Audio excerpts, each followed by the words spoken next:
Dre, you want to put this over there? It's a typical family get-together. Our sixth graders don't go. Moms, dads, aunts, uncles, children, all sitting around the dinner table. We went on a family camping trip. For Amy Walker, these gatherings got are to shoot. special, every moment a gift. Because 47 years ago, she became the miracle baby. February 27, 1970, an Oregon highway is the scene of one of the worst traffic accidents in state history. It happened here on Highway 6, about 19 miles east of Tillamook. Two cars collided in a horrible head-on collision. 2 women in the dark-colored car are killed. 5 people in the white car are dead. State troopers and others rush to help, but there are no survivors. What they don't know, deep inside the twisted metal, underneath a mountain of death, there is a little baby, very much alive. I basically was on the front seat of the car, from what I was told. I was laying down. Amy is just 6 months old. Her little body ends up on the floor, wedged up under the front dash, out of sight from rescuers. Her aunt and uncle, newlyweds, are dead, along with their friends, another young couple. And then there is 3-year-old Toby, Amy's sister. She dies as rescuers arrive. My aunt's friend was driving and his wife were in the front, and then my aunt and uncle were in the back with Toby, my sister.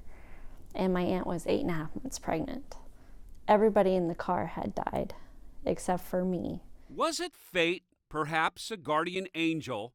Almost 2 hours after the accident, as the deadly wreckage is about to be towed away, someone hears a baby crying. They found me at the floor of the car, and they heard me crying.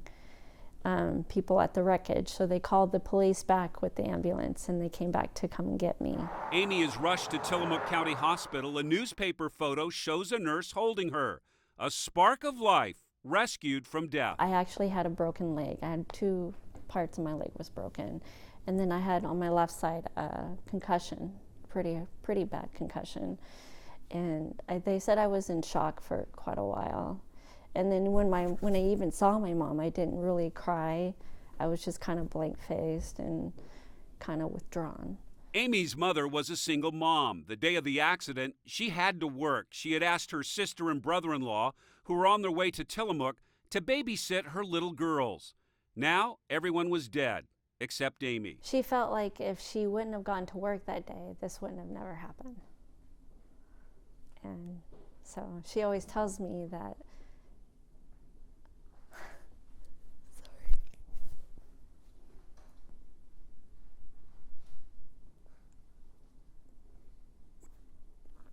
if I didn't make it, then she wouldn't have made it.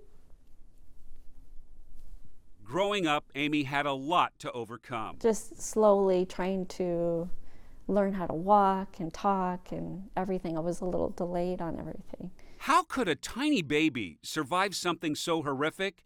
Amy says it was God. I think that out of all those people, he felt that somebody needed to live.